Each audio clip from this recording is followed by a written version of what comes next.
This is Angelite, also known as Angelite VT, Sad Eyes, Fiddlesticks, Internet Angel VTuber, Angel VTuber with Black Cat Syndrome. I'm going to be sharing another true scary story. It is an update as to my experience with this one person that's been following me around. This is intended for mature audiences only, absolutely not for kids. Viewer discretion is advised. I have been followed around by this woman who keeps claiming that I stole her boyfriend, Gabriel. My last brush with her was outside of a thrift store where she had a man with her. She pointed at me and she said that she and her brother were going to beat me up. And they actually approached me, hands raised, ready to punch. I crossed the street with running the risk of being hit by a car because I did not want them to touch me. By the time I reached the intersection on the other side of the street, that's when that woman said my name out loud because she heard police say my name in front of her, which is a violation of my Marcy's Bill of Rights. And she was about to hit me until the pedestrian light turned on and I crossed the street, trying to get away from her, trying to create distance between me and this person. And I did not know who that man with her was. The one with black frame glasses. This is an update.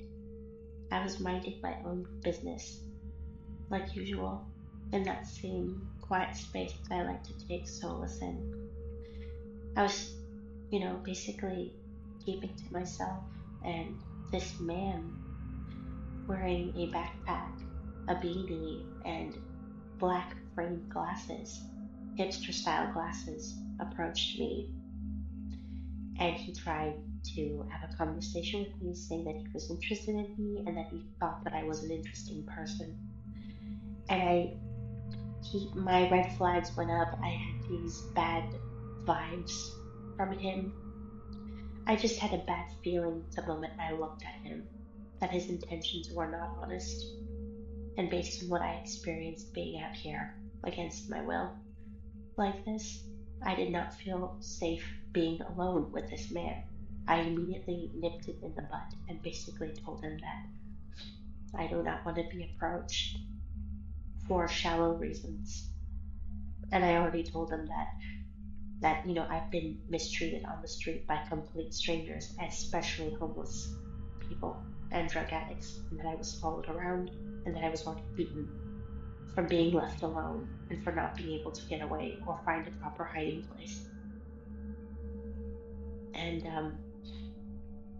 I basically told him that I am not in a sociable or emotional space to be receptive to him because I'm currently facing a hardship surrounding housing. And because I am preoccupied trying to find avenues in which to leave this negative situation behind and escape this negative phase in my life, I simply told him the honest truth. I don't want anyone approaching me for superficial reasons ever again. I didn't get any attention before all of this happened, and I don't want it now, not like this. I don't want to be noticed because I'm alone. I don't want to be noticed because I'm on the street. I basically let him know that I was not interested, and that it was not appropriate, and that I'm too busy waiting for housing to talk to him. Looking back on it, these past few days, I realized that it was the same guy who was with that woman who was stalking me, who she told to beat me up. And he honestly thought I wouldn't remember him or recognize him, even from a distance. And it creeped me out because he was wearing a different outfit. Update again. A few days ago, I went to the usual spot, and my stalker, along with that guy, who I did see before he approached me by himself, she tried to enter the building, and I had no choice but to submit a complaint. and let the supervisor of this establishment know that I've called the police on this person multiple times and she's gotten a man to decide to beat me up.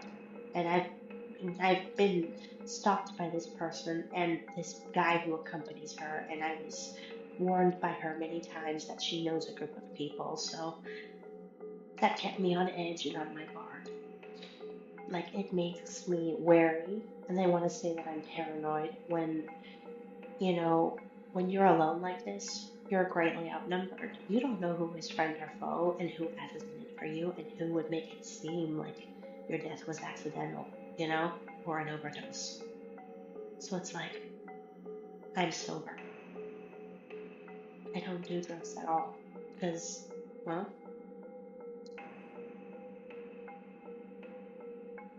I've I've been surrounded by these people who have a history of drug abuse, and I have to create distance from them. The worst part is that they lump me in the same category as them because I don't have a place to stay. And it's like I have to set myself apart from them.